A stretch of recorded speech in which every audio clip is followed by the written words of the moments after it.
Hey everyone, welcome to the Dungeoncast. I'm Will. I'm Brian. This is the podcast where we talk about everything Dungeons & Dragons. Today we are covering Gem Dragons. Welcome,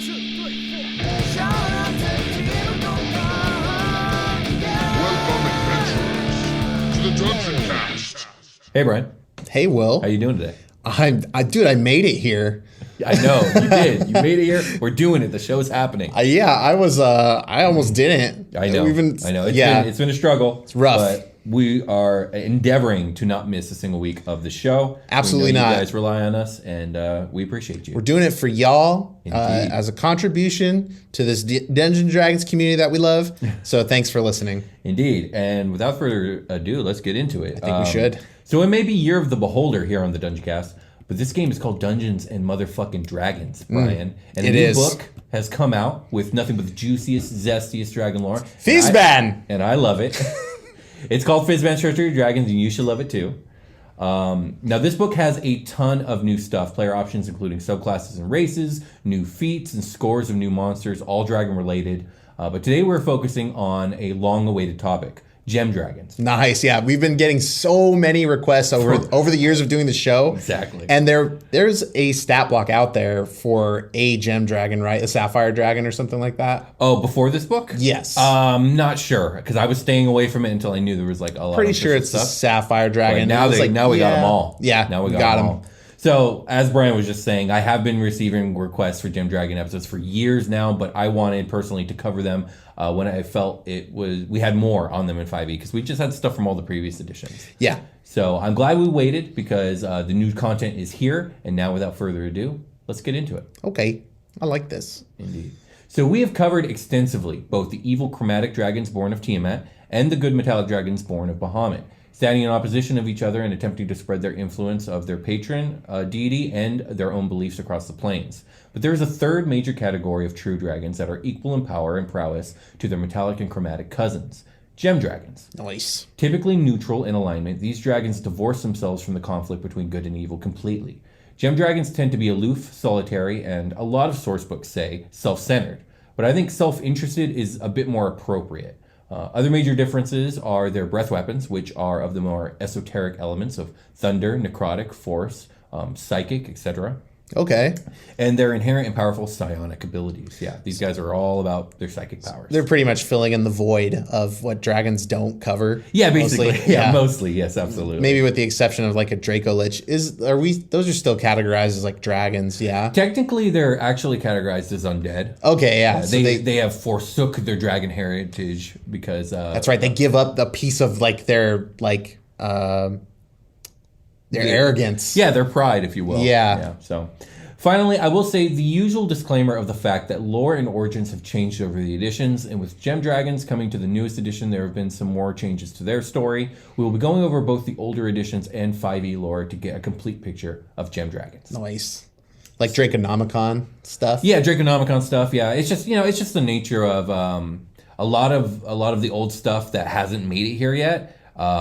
They really want to do some changes to it to I guess like ease the transfer over to the new Forgotten Realms and all that. Yeah, they're slowly getting all of it here, huh? Yeah, like they are. One book at a time. I would say like we are probably, and when it comes to like the edition's life cycle, I feel like we're about like 2/3 through. We're like if 5th edition was a living human being, we would be entering the mid-40s. Ah, yes. Time to buy a convertible. Yeah, exactly. Absolutely. Time to get a dragon book and some face shit going. Yes, exactly. Rabbit people, got them now. Let's go. It's true. So Gem Dragons are majestic and powerful dragons with crystalline scales that match the gemstone the dragons are named for, of which there are 5 types: amethyst, emerald, sapphire, crystal, and topaz.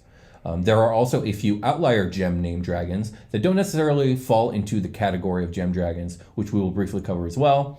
The neutral dragons are notably reclusive creatures dwelling in out-of-the-way places. Most gem dragons live in the inner or outer planes, and the ones that dwell in the material plane make their homes in far-flung uninhabited regions, and in most cases are not too receptive to unexpected visitors.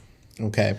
Maybe that's our excuse for not finding them yet. We just found these guys. Oh, man. They're way out here. Adventurers finally got over that one mountain. You know the one. It was fucked up. You know the one. We forgot about it because this is the Forgotten Realms. Stupid. More so than their metallic or chromatic cousins, gem dragons are a subcategory of dragons defined by their cognitive abilities and prowess more so than their physical might or majesty. All are psionically powerful, although to most observers their psychic talents are indistinguishable from sorcery. Oh. They spend their lives honing their psionics in different ways, as well as cultivating their mental prowess, knowledge, and intellect. Though not all gem types share all of these qualities, gem dragons are noted for their insatiable curiosity, their fascination with the nature of reality, their intense inquisitiveness, and their individual obsessions. It is due to this, along with the reasons tied to their new 5th edition or origin, that gem dragons are usually the most likely among dragonkind to develop the power of dragon sight. Dragon sight? We're going to get into that, I'm sure. Yes. Occasionally, we're going to get into it right now. Oh, okay. Occasionally, dragons develop a sense known as dragon sight, an awareness of multiple incarnations of themselves across different worlds of the material plane. Dragons who develop dragon sight amass knowledge that spans the material plane, making them among the foremost experts on worlds beyond their own. With time, dragon sight can expand beyond passive awareness to allow active communication between a dragon's incarnations. Some ancient dragons with well-developed dragon sight begin to weave grand plans that involve coordinating activities across multiple worlds, culminating in cosmos-shaking events. Wow. The gem dragons in particular have a species-wide fascination with their parallel dimension incarnations, which we will get into later. There's a lot going on here. I have a couple questions. Welcome to the multiverse. I know. Fuck. What questions you got? I will pull from this universe to make the plans happen in another this universe, so that the dominoes fall and I get more treasure, probably. Yeah, it's always about more treasure. I knew it. Now, does being psychic in this game imply that you're more smart-like? Because all dragons are smart. Well, all dragons have intelligence.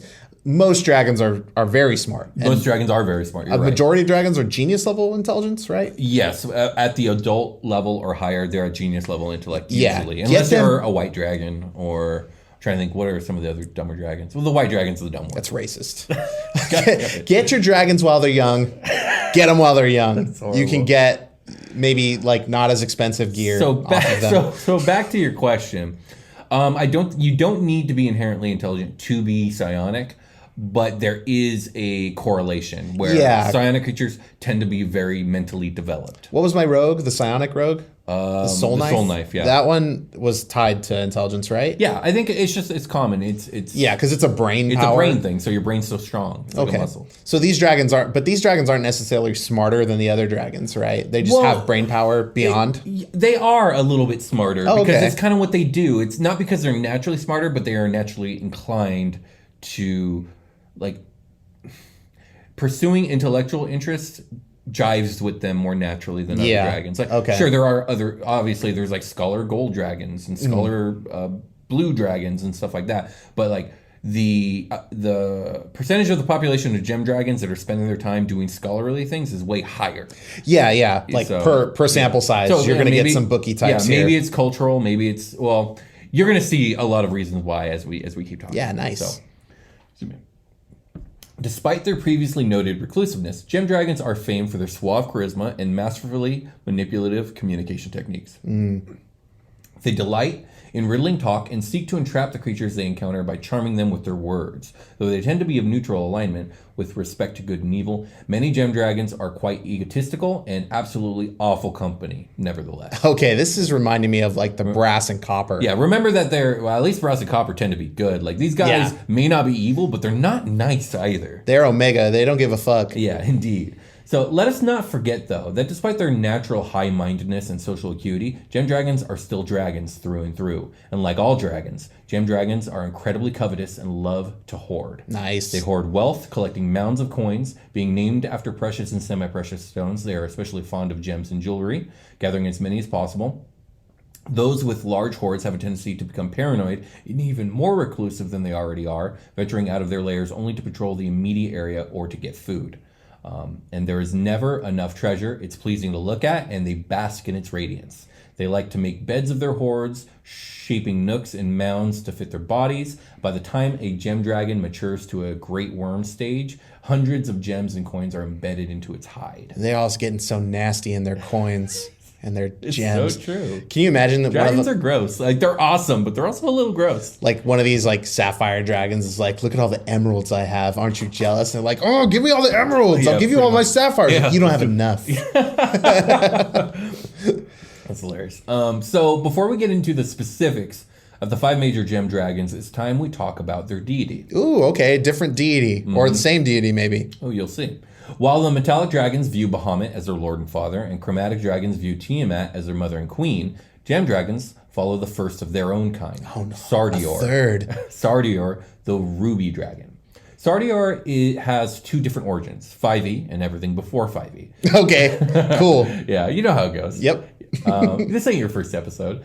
And both are cool in their own ways, and we'll talk about both. But let us start at the beginning and work our way forward to the new origin. By the way, if this is your first episode, thank you. Thank you. And we talk about all the editions here. Yes, we do. And it's very often the case that, like, the divide in the lore will be 5e, and then, of course, everything before 5e. And more often than not, it's 5e, 4e, and then everything that happened before True. that. Yes, exactly. That's very true. So back to Sardiar. So many have heard the tales of legendary dragons such as Tiamat and Bahamut, but few have heard of Sardiar. Also known as the Master of the Gem Dragons and the Prince of Neutral Dragons, Sardiar is a unique ruby dragon. He dwells in a magical castle that roams the night sky high up in the atmosphere. He keeps his castle moving so that it is always in Earth's shadow. Ooh. Often when Sardiar's castle is sighted, sages think they are seeing a reddish star making unusual conjunctions with other stars in the night sky. This is cool. We don't normally refer to like the material plane actual, as Earth. Yeah, as the actual like planet. A spherical, yes. like that casts a shadow. Yeah. Yeah. Okay. So I will say this: most, if not, I would say 90% of all Sardiar lore comes from first and second edition. So back then they did do kind of odd things like that, because like it's like you said, it's not what we normally do, but that didn't become the norm until later on. Yeah, don't they explain the planes as like kind of like more like the planes have been kind of, but the planes have been explained in about 5 different ways since first. Yeah, so it's basically whatever you need it to be. Whatever you need it to be. Yeah. So Sardiar is worshipped by neutral dragons, scions, and psychic warriors. Even though he is the master of gem dragons, in reality, he does not require much from them, and he does not try to guide their decisions. The gem dragons, in return, look upon him as the ideal and strive to be more like him. Sardiar just wants to learn more. The more you know, the better off you will be. But just learning for learning's sake is not what Sardiar stresses. Gaining knowledge should not just be reading from books. The trick for Sardiar, as he says it, is to get someone else to read the book to you, then tell him all about it. Podcasts. I am Sardiar. He also has a fondness for gems of all kinds, especially rubies. I mean, that's pretty, standard. That tracks. What is he, like a ruby god or whatever? Yeah. In his natural form, Sardiar is a long, sinewy dragon covered with deep red ruby scales. At a distance, he might be mistaken for an ancient red worm, but the playful expression seen in his eyes makes him very much unlike the reds. He is also known to be a great conversationalist, and the unguarded had best be prepared for his sharp wit. He just sounds like these all sound too brilliant to even look at. You know what I mean? Right. Even more shiny than the metals. Right. I was like, oh, when the sun hits the silver, you're gonna get fucked up. These guys just sparkle like nonstop. Yeah, they're always sparkling. It's true. Sardiar keeps a court of 5 thanes, one of each of the various breeds of gem dragons. Their names are these names. Their names are Alethilios. Alethilithos, the Amethyst Dragon, Hrodel, the Crystal Dragon, Smargod, the Emerald Dragon, Charisma, the Sapphire Dragon. Straight up. I know. And Tithonas, the Topaz Dragon. Sardiar once had a 6th thane, Saridus, a female obsidian dragon, but he destroyed her and banished the obsidian dragons from his court. Okay. None know the cause of this banishment. Even his own clergy argue the reason behind this decision. Burn the records. Speak of this not, lest ye be eaten and shit into a new gem I put in my hoard. No way. That's ruthless. It is fucking ruthless. Oh, man. What'd they do? That's a great question. That's a great question. Okay. So Fizban offers a very different alternative to this previous lore with the introduction of an ancient poem known as the Elegy for the First World. Oh, cool. That's really cool. Yes, this ancient draconic writing depicts a different telling of the birth of the material plane, one where the primordial twin dragons, Bahamut and Tiamat, existed first and created the first material plane known as the First World. This poem also differs from nearly all other legends in its mention of Sardiar, firstborn of dragonkind. The poem suggests that Bahamut and Tiamat created Sardiar together as their child, and that Ruby Red Sardiar then joined with Bahamut to craft the metallic dragons and with Tiamat to craft the chromatic dragons. Some dragons who have studied the poem believe that Sardiar was destroyed and shattered along with the first world, and that the Ruby Dragon's splintered consciousness became the Gem Dragons on the new worlds of the material plane. Gem Dragons, perhaps because of their connection to Sardiar, are most likely to develop Dragon Sight. Whoa. Because they are connected inherently to all their various incarnations, if you will. I watched some of the interviews with the writers of the book, and they were talking about we kind of changed the origin story of some of this stuff a little bit. So a lot of time, I can be back or forth on when they change this stuff. Sometimes I'm like, whatever, doesn't matter to me. Other times I'm like, oof, no, I'm not a fan of that. This I'm like, okay, this is really fucking cool. And the lore that was before was kind of just whatever. It was not that it was bad, but it also wasn't noteworthy. Yeah, it wasn't tied down super hard either. Yeah, there was just not nothing, that this does that. Besides what Sardiar did to the Obsidian Dragons, which is inherently ruthless and riddled in mystery, nothing else about him was all that interesting to me personally. Okay. This is way more interesting. Yeah, I think this is great. And then I know they were emphasizing the connection of dragons to the material plane in this book. Right. So this is cool, an origin sort of story to add on. I agree. And let us take a short rest. Hello, everybody. This is Tom Case. And this is Will Stark. Will, could you imagine if we had our own podcast? Dude, could you imagine?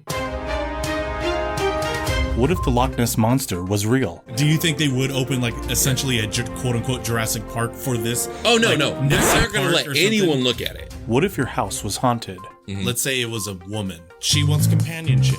No. You know what I mean? I'm not talking about love or sex or anything. Okay, cool. I was going to bring this up, but I knew you were going to say no, so. What if someone close to you was a werewolf? Set up a camera, because it would still be a full moon, so she would turn into a wolf monster. Go out in the night, probably kill some people. Oops. Yeah. Nothing I can do about that. The best in what if entertainment. Just search Dude, Could You Imagine anywhere podcasts can be found. We've returned. Indeed we have. Dragons. We're back. Indeed. Damn. It's been a while since we talked about dragons. Though. I know. Ever since the Year of the Dragon ended, we've really toned it down. But, we're going to probably ramp it back up for a while now because there's a lot of new dragons. Fizban! And all of his dragons or whatever. I still have yet to crack the cover of that one. Yeah. I'm reading something else. But it's a great book. It's fantastic. Yeah. I like the beginning of Tasha's too. So I was thinking Fizban would probably have some lore about Fizban in it. Yeah, you don't know who Fizban is and all that stuff. Kind of. Okay, interesting. He does magic, right? He likes dragons. I don't fucking know. Is he Is he more like Volo? So Fizban, we can get into it here. I don't see why it would be spoilers, but Fizban is spoilers for the new Dungeons and Dragons book that everyone is reading. Yeah, I know, right? So in Dragonlance, the old campaign setting, the two major deities are Takesis and Paladine, who are a multiverse incarnations of Bahamut and Tiamat. Right, we've covered that. Yeah. Paladine is an incarnation of Bahamut, and he is basically the ultimate god of good in this world, and he cares not just for dragons, but for all, living, thinking things on the world of Kren. And when he is interacting with humans, he takes the form of Fizban the Wizard. Okay, nice. Who basically he kind of pretends to be an old, codgerly, not all the way there, kind of kooky wizard. Little glint in his eye. I see the art. Yeah, it comes across. Love Fizban. And he is responsible for some of the funniest moments in fantasy literature, in my opinion. I love everything he's in. That's right. You've read anyone, a lot of Dragonlance. Anyone who wants good Fizban lore or good Fizban scenes, just go read Dragons of Autumn Twilight, which is the first of a trilogy set in the Dragonlance world. But anyways, let's get back to Gem Dragons. Nice. Okay. So it's now time for a brief overview of the 5 major Gem Dragons, and if we have time, maybe we will touch on Obsidian and Moonstone Dragons as well. Mysterious Obsidian Dragons. We shall see. Let us begin with the mightiest of Gem Dragon kind, Amethyst Dragons. Amethyst Dragons are the mightiest of Gem Dragons and are honorable, regal creatures. They inhabit the mountains, living on the shores of isolated lakes and pools at higher altitudes. At birth, these dragons have lavender skin with fine, translucent purple scales. These scales darken as the creature grows older, eventually reaching a sparkling lavender color. Nice. That's really cool. Pleasing aesthetic. Absolutely. These creatures approach life with a detached air, ignoring the conflicts of good and evil, law, and chaos. At best, they see these conflicts as petty squabbles over inconsequential points of view, and not worthy of their time or consideration. They instead spend their time studying and psionically manipulating the fundamental principles of the multiverse. Okay. From the force of gravity to emanations of the outer planes. Their innate psionics give them a measure of control over how physical laws affect them. They defy gravity with flight that does not rely solely upon their great wings. Okay. And gravitational force empowers both their devastating breath weapon and the exploding amethyst crystals that they spit at their foes. The flying thing makes a lot of sense because you're essentially a giant rock. Mm-hmm. I mean, absolutely. It's got to be something else there. Even a lot of the artwork that is depicted, like a lot of their spines or their wings aren't even attached to their bodies. They're like psionically floating a little bit separated. Was there something like this with metallic dragons, where they fly with magic? Because I always kind of pictured like the heavier dragons, like their scales opening up and like jetting. Most of the metallic dragons, like in most depictions of them, there's no metal involved. That's true. They're just colored like that. They're just colored like that. Yeah. But these guys sound like they have actual rocks on them. They certainly look like it in a lot of the art. But maybe not. But right? maybe not. It just depends. Whatever you want. It's your world. It's magic. Magic. These majestic dragons consider themselves to be the leaders of gem dragons, and most of the lesser gem dragons acquiesce to this leadership. They breathe, as I said before, gravitational force. Cool. Remember that each of these dragon types is going to get their own episode, so this is just a brief overview of each of them. We still have 4 more to get through. Oh, yeah. Like a half year of the dragon. Yeah, something like that. They're lined up for next year, so. Okay. Crystal dragons. Shimmering with radiant energy and brimming with life, crystal dragons enjoy an innate psionic connection to the positive plane that suffuses their bodies as well as their personalities with light. Though they prefer to live in desolate, frigid regions, many of them are among the friendliest of dragonkind, nurturing and optimistic. Cool. When they hatch, crystal dragons have dull gray scales with a few white or clear crystalline points, allowing the wormlings to blend into the rocky terrain in the face of danger. As they age, though, their scales turn snow white, then slowly fade to transparency, which makes me wonder, can you see their insides? Yeah, okay, so it's just the scales, so it's like a dog when they get all their fur cut off. I guess so, yeah, sure. Well, they probably look all skinny, like you're not used to seeing them like that. That's I'm sure they're muscular creatures, but like dogs are muscular creatures. So are you saying that their skin underneath the scales, is that scales work? I don't know if that's the scales are like embedded into something. So like a chicken feather? You are correct. So you're absolutely skin? right. Yeah, okay. You sold me. Okay. The oldest crystal dragons have scales of perfect clarity that bend and refract light, sometimes making them difficult to see clearly. Okay, well that's what I was saying earlier about these mother truckers being like super extra double shiny. Indeed. The friendliest of gem dragons, crystal dragons, spend much of their time trying to learn about the world around them. They value friendship over all else, and their treasures tend to be sentimental rather than valuable.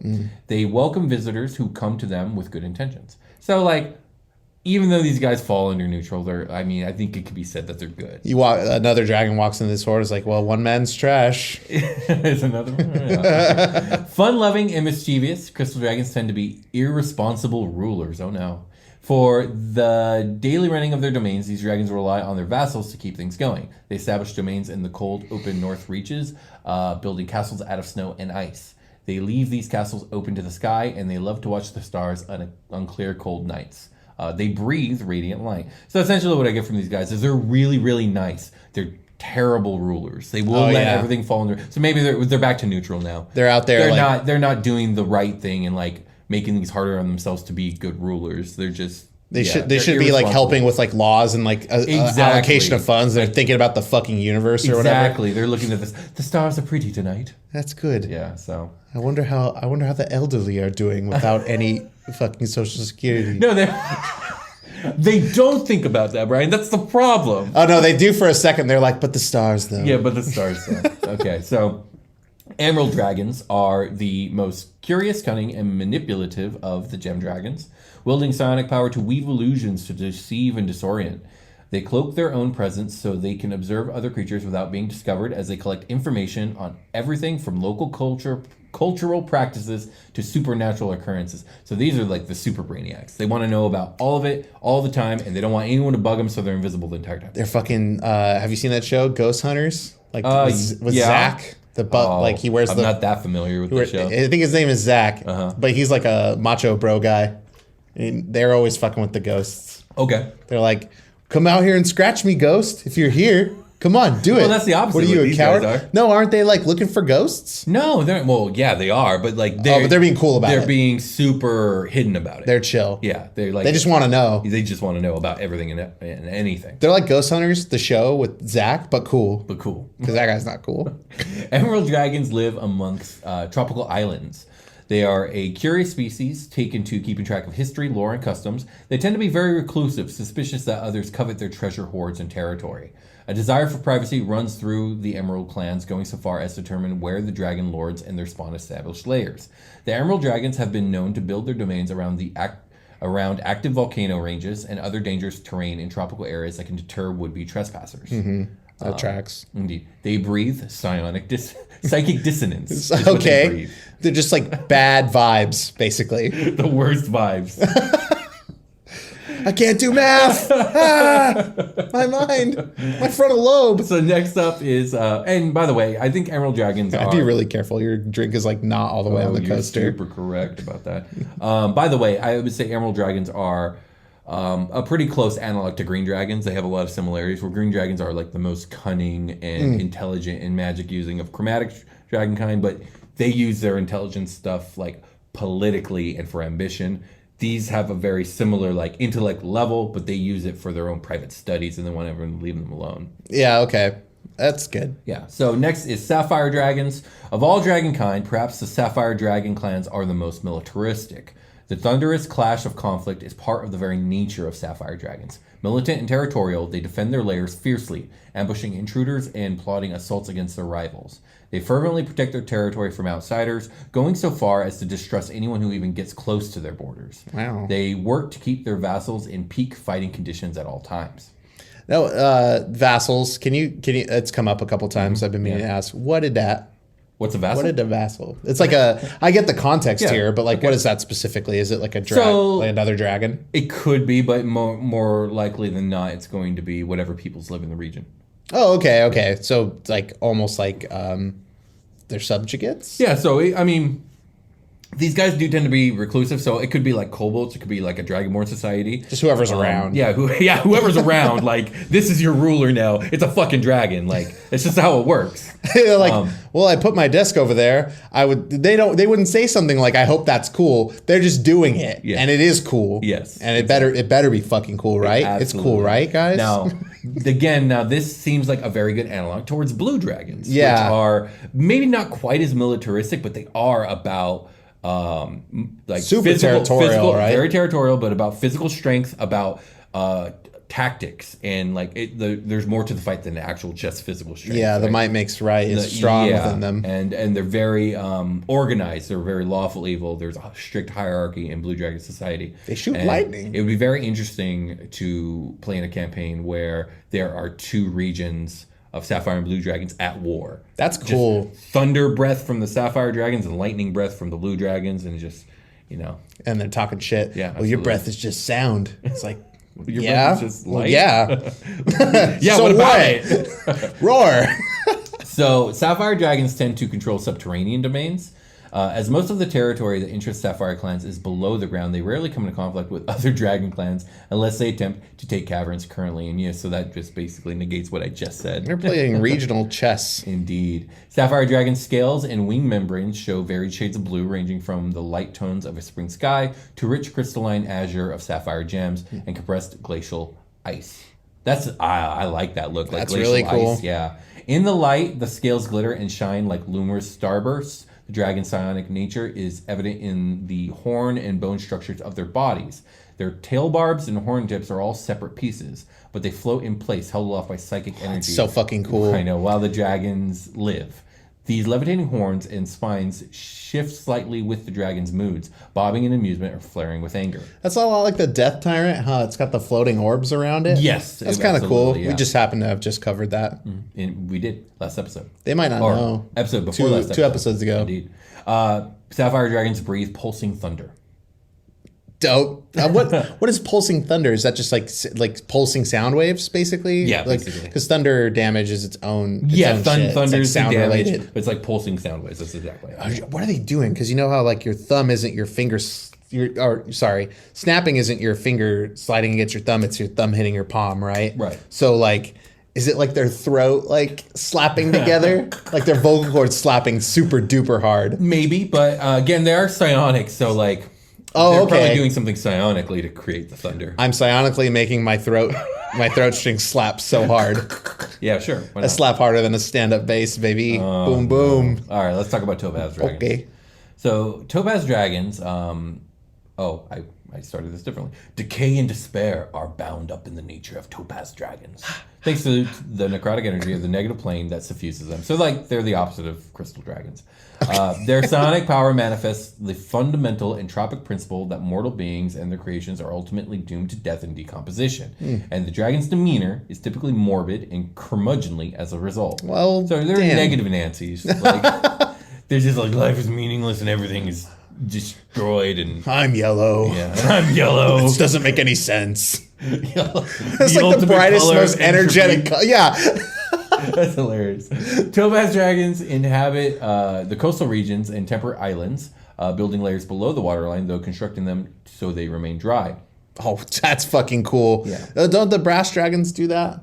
Bronze dragons. do Bronze. that, and I always forget about These two don't like each other, by the way. Clannish and self-seeking, these gem dragons usually want little to do with the other inhabitants of their region, such as the bronze dragons. You're really copping my horde vibe, man. You need to go do something original with your life. Yeah, while Topaz dragons enjoy the feel of sea wind and spray on their faceted scale hides, they do not particularly like the water. They swim to hunt, attack, or reach their lairs, but not for enjoyment. They do love to eat fish and other sea creatures, and especially tasty giant squids. It's so strange to have like a human civilization that is like farming and stuff, and it's storing food. Okay. And then to have these dragons that are like superior creatures, just basically still hunter gathering. Yeah, it's because, well, think about it. It's because they can. It's because it's not an inconvenience to them, and they are also like predators. Yeah, the hunt is not a struggle for them then, huh? Yeah, it's just fun. like it's just something I go And do. like, also like, you know how like kids are full of energy and they just got to get it out, and they like, as an adult, you're like, wow, that looks like a lot of work. I'm just going to continue sitting here. Dragons have that similar, like the energy of like, they want to hunt, they need to hunt. It feels good to be physical. Like Okay. they're dragons. Like, I picture these dragons not wanting to have to like get up away from their studies. I think- Do you think they would have a food store? I think some of them would, not Topaz dragons though. I think Topaz Yeah, they're dragons into get out they're there, into yeah. that. But yeah, you know, like there's so much about dragons where they are, all the lore kind of points to the fact that they are in a lot of ways slaves to their own inhibitions. Like That's true. You know, they need to hoard. I need to bully people. I need to go find bully, treasure. yeah. Like, even the good dragons have problems with these things. You know, I haven't had any new slaves in a while. Let me trope it out. Right, absolutely. So anyways, while not malicious, Topaz dragons are not the best of company or particularly pleasant to deal with. Besides caring little for social graces, they display erratic behavior that is unsettling and very confusing. They dislike visitors, but tend to avoid combat if they can help. Like they don't want to deal with you so much. They don't want to fight you either. They're just like, no, I don't want to interact with you in any way, shape, or form. This is Solo Dragon. I love these guys. If combat is unavoidable, they use tricks and promises to distract their foes before striking with teeth and claws. They breathe necrotic energy. Okay. No, I've got an old set of violins. I'll give them to you if you leave. So little is known. So those are the number one. Those are the 5 true gem dragons. They're the ones that got carried over the 5th edition. There's literally the word obsidian dragon. I don't think you can find in Fizbans. Fizban! Any Is that lore, what I'm doing? Should I keep doing that? Yeah, you can keep doing it. I like it because I love Fizban, so it works for me. Obsidian dragons are from the previous lore, and they're basically the dejected gem dragon. Okay. They're no longer gem dragons. I I don't know if they exist anymore. I don't know if we're going to get any more of that. But the little that's written about them is this. Obsidian dragons, while the most intelligent of gem dragons, are also the most vicious. They're extremely howdy, anger easily, and like to toy with prey before finishing it off. And at some point in their history, they betrayed Sardiar so badly that he devoured his obsidian thane and then banished the obsidian dragons from the gem dragon subcategory. It sounds like they both did something sus. Maybe, yeah, absolutely. Because he was he straight up was like, scratch that. Yes, don't, exactly. Don't write that part and now down. no one will know about it. Yeah. And then I didn't write anything down about Moonstone Dragons, but they are a new type of dragon. I don't remember reading about them from previous editions, but I haven't really researched it yet. And they are tied to the Fae. They're not actually a gem dragon of any kind. They are named after a gemstone. They are really graceful and elegant looking, with like a crescent moon type horn thing on their head. Yeah. And I think there's stuff about it in Wild Beyond the Witchlight. yeah, and we'll talk more about moonlight dragons on another episode. But that being said, do you have any questions about gem dragons, Brian? I mean, this has been a really cool, like kind of a throwback feel episode. Yeah, Because I remember doing part 1 and part 2, and they were great. And then kind of like Giants was like the same thing. And they're fun episodes. So it was fun to like get back into this style of episode. Like, let's break open this like tall can of dragons, dude. Yeah, we haven't had absolutely. this flavor before. It's kind of cool to do a broader topic than the specifics, because it's like we can cover more in a way. Right. It's a good introduction. We'll get into, like you said, like the specifics of these dragons anyway. I really like the parallels between other dragons and these. Yeah. It's they're all dragons, right? They're all dragons. They all have their niche, but they're all still dragons. And they according to this, it feels like they kept that feel intact. Yeah, absolutely. Which is great. Yeah, Good work. They definitely Hey, Wizards, we should give you some shit sometimes, but good job. Good job, Wizards. Fizban. Yeah, no, like this entire time up until this point, we had metallic and chromatic. It was kind of a dichotomy, and when they came to introduce this third kind of sect, the worry would be like, how are we going to make it fit? Well, they made it fit. It all feels very complete together, the three of them. So, And we got new lore. This is good. Yeah. Everyone's really stoked about this book, and it's for good reason. So. Indeed. Good times. Well, I think we can get ready for a long rest. We should. Hey, everybody, welcome to the long rest. Oh, no. You want to build a beholder right now? Yeah, let's do You want to it. build a beholder right now? We're building the final beholder. Let's of the build a year. beholder right now. How many features do we got left on this thing? Oh, I don't even know. I don't know either. I think I think I do know. I think this is feature and I-beam number 7, because I think we settled it was 6 last time we recorded. Are we really that deep? I think we're that deep. I think Oh, we're the finishing year's it almost today. over. I think we're finishing it today. It's November By now. today, I mean over the next 3 episodes. You guys will get the final thing in like 3 weeks. But anyways, Yes. yeah. So which thing do you want to talk about? Let's talk about it currently has green skin. It does currently have green skin. Why don't we crystallize it like a gem dragon and give it that emerald skin? I think so. Okay. And we'll just stab it a bunch of times, put the little emerald plates on it, into the skin it already has, just like a dragon. That's how dragons are made. Sure, absolutely. Bahamut hand tailors each scale onto the skin of each dragon. Horrifying. Yeah, it's really bad. Do you want to tell the Hurts a audience lot. the new I-beam, I-ray? Yes. I wanted it to be a mouth, but we negotiated it's going to remain an eye. But this beholder is going to use its psychic abilities to make the eye muscles slap together and produce a thunderous sound. Really fast. It blinks so hard with psychic power. It sends pulsing thunder out This of one's got big eyelashes on it, really big. Not as big as the one we put on Cruel Eyes, but on just that particular stem of eyes.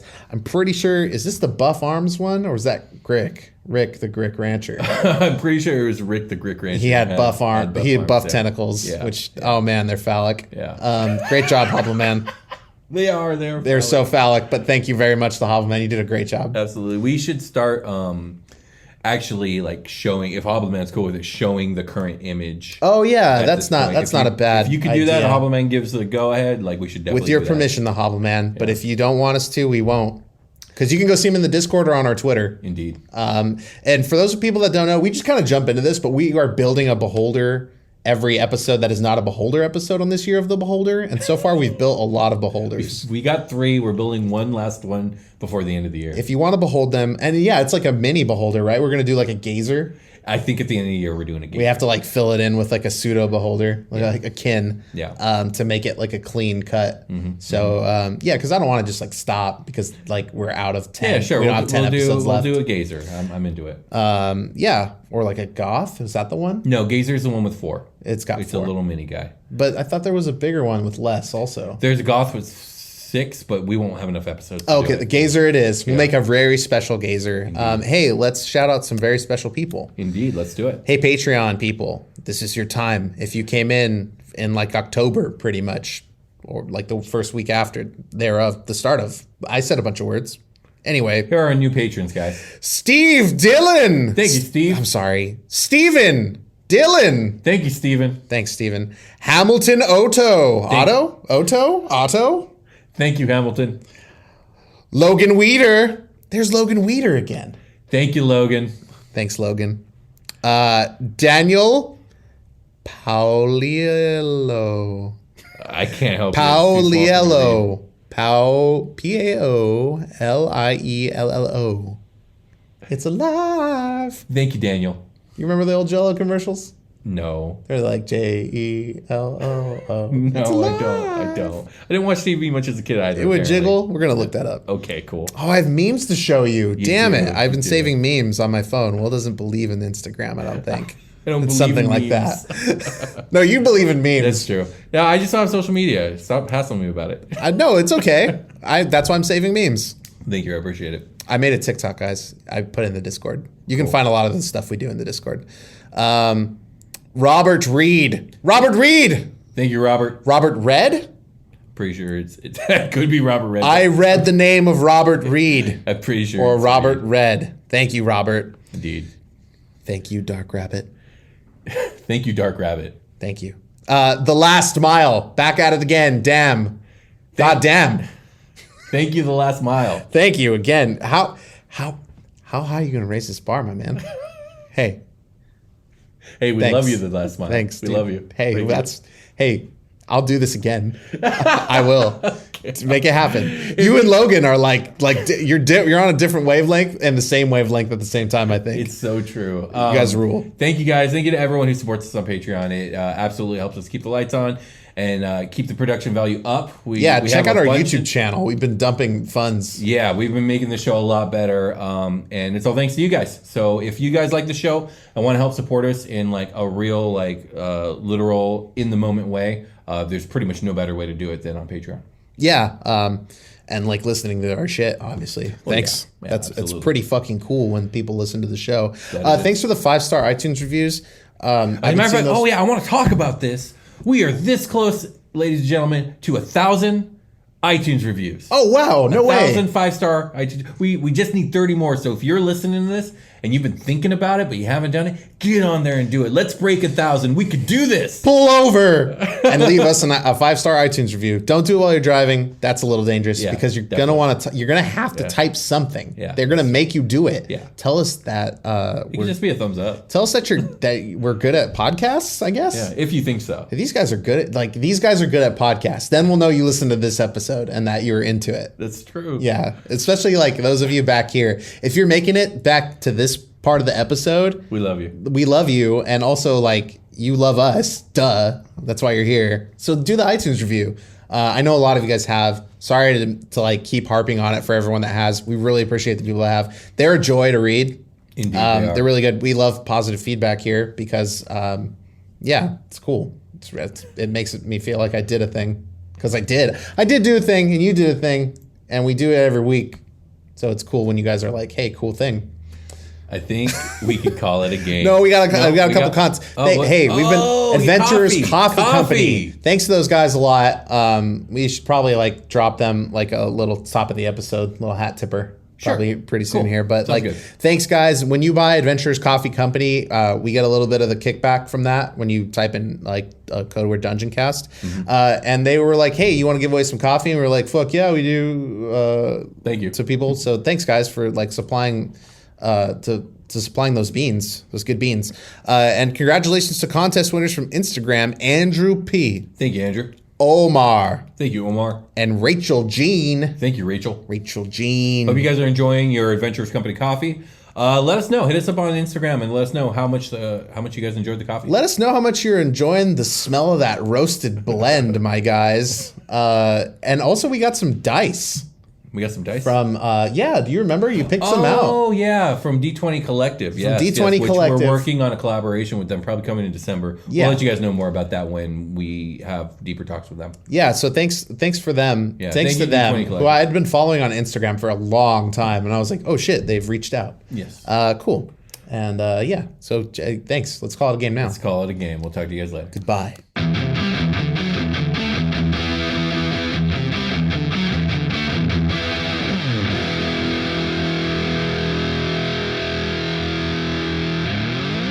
The Dungeoncast.